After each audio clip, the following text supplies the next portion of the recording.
ఓం నమ శివాయ. హాయ్ అండి, అందరికీ నమస్కారం. ఈశ్వరి జ్యోతిర్వాస్తు కేంద్రం, scientific research centre, Alivela Mangapuram, Tirupati.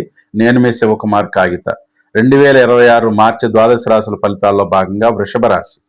ఈ వృషభ రాశి వారికి ఈ మాసం అనుకూలంగా ఉంది. చేసే పనులు కలిసి వస్తాయి. ఆదాయపరంగా బాగుంది. అన్ని విధాలా కూడా కలిసి వస్తుంది. ఉన్న సమస్యలు తొలగిపోయినాయి అన్నటువంటి పరిస్థితులు అయితే కనిపిస్తున్నాయి. ఈ వృషభ రాశి వారికి కొంత దూర ప్రయాణాలు ఏర్పడే అవకాశం ఉంది. ఆరోగ్యపరమైన విషయాల్లో కొంత శ్రద్ధ వహించండి. అట్లాగే కొత్త వస్త్రాలు ధరిస్తారు. అట్లాగే నూతన ప్రయత్నాలు కూడా కలిసి వస్తాయి. ఈ వృషభ రాశి వారికి మరింత సత్ఫలితాలు కలగటానికి అమ్మవారి ఆరాధన చేయండి. మంచి సత్ఫలితాలు పొందగలుగుతారు.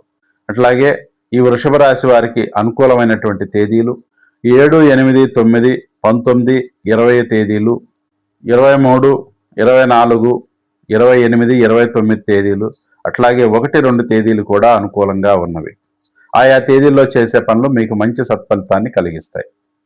ఈ వృషభ రాశి వారికి ప్రతికూలమైనటువంటి తేదీలు 12, 13 తేదీలు, 21, 22 తేదీలు, అట్లాగే 30, 31 తేదీలు, 3, 4 తేదీలు కూడా ప్రతికూలంగా ఉన్నవి. ఆయా తేదీల్లో చేసే పనులు 1, 2 సార్లు ఆలోచించి చేయండి.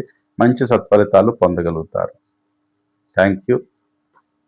Please subscribe. నమస్కారం.